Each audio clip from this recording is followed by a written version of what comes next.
Let me read to you this quote from Steve Myers, who is an Air Force veteran of the United States of America and a State Advisory Panel member.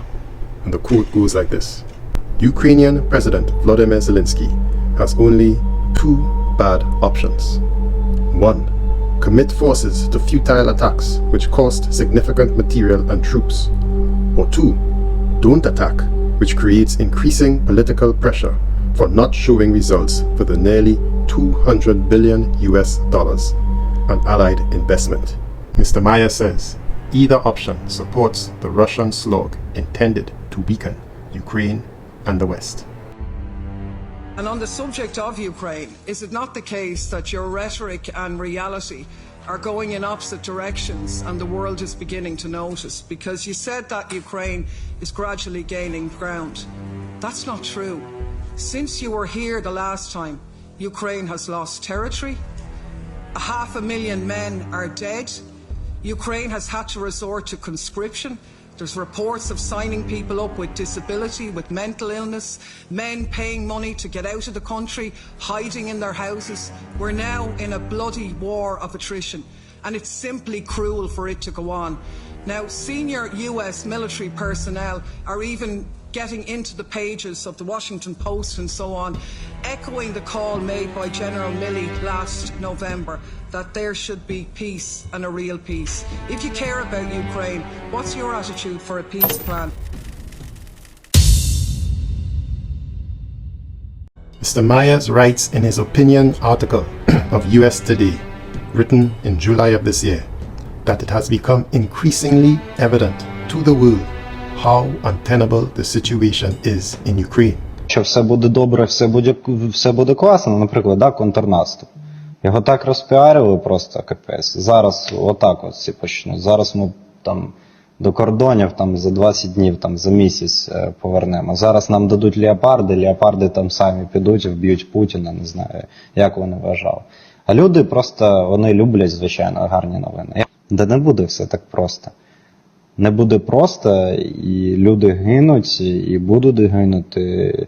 І я просто нагадаю, що ми воюємо проти держави, яку не знищив ще ніхто жодного разу.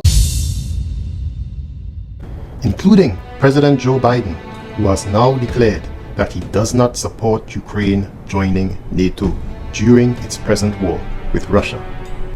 I don't think there is unanimity in NATO about whether or not to bring Ukraine into the NATO family now, at this moment, in the middle of a war.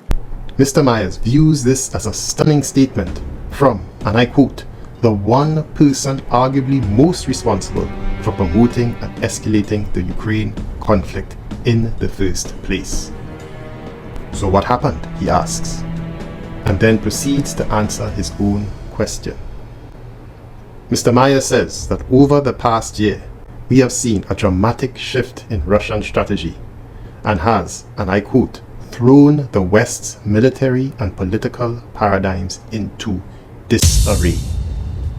The US Air Force veteran says, based on his military experience and assessment, that Russia has implemented a three-part strategy over this past winter for fighting a defense-oriented war of attrition. And it doesn't take a military genius to understand Russia's intentions.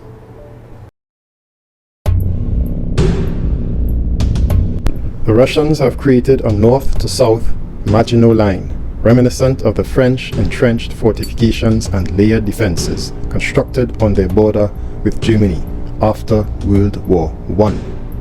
The Russian version, a reverse C facing west covering 1,000 miles, has extensive artillery, rocket emplacements, surface-to-air missiles, and other weapons. Mr. Myers says that the Russians have created a security zone between these fortifications and the Dnieper River to the west, with endless mines, tank traps, and other obstacles.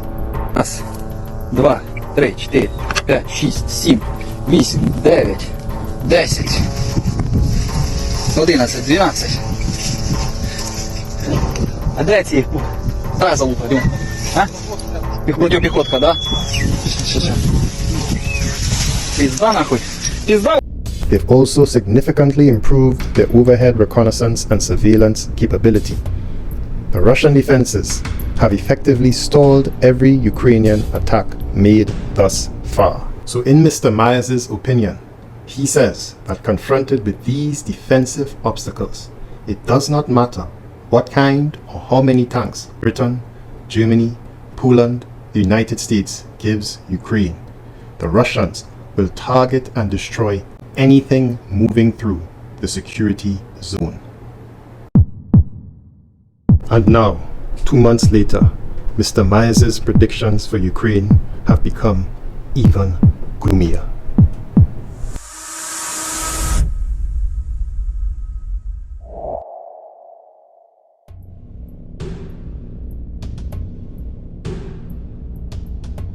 Mr. Myers told USA Today that the Ukrainians use pinprick attacks and talk about taking back land to try to demonstrate progress to the West, but he notes that they are less transparent about Ukrainian lives. They don't talk about the counterstrikes by the Russians, who don't care about gaining or holding ground in the kill zone, and are, I quote, experts at laying traps. In Mr. Myers' opinion, Ukraine and the West badly need an exit strategy. He says Europe is in more economic trouble than we are, and Germany is in a deep recession. In his opinion, the Europeans are not going to shoulder more economic burden. They need an off-ramp. Sean McFate, a U.S. professor at Syracuse University and senior fellow at the non-partisan Atlantic Council think tank, aligns with Myers. McFate says the U.S. relied on conventional warfare tactics in Vietnam, Iraq, and Afghanistan, and lost. Yet, the U.S. has not changed tactics in Ukraine. Russia made the same mistakes early in Ukraine with its attempted blitzkrieg toward Kiev, or so Mr. McFate says. But now, he says, the Kremlin is relying on more modern tools of war, such as controlling information and mercenary troops. Things are going nowhere for Ukraine.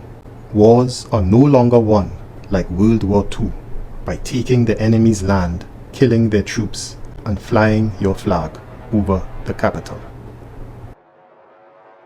And just to briefly refer back to Mr. Myers' comments about the intricate layers of traps and deception used by the Russian army against Ukraine and how its weapons have evolved, take a look at this video showing the disguise and camouflage used by Russian troops to ambush advancing Ukrainian conscripts.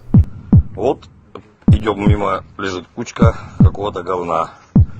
Предположительно, адабовский солдат. Давай, местный, вылазь потихоньку. Он раз и встает. Немножко и начинает работать. Раз и опять кучка говна. Как вам затея?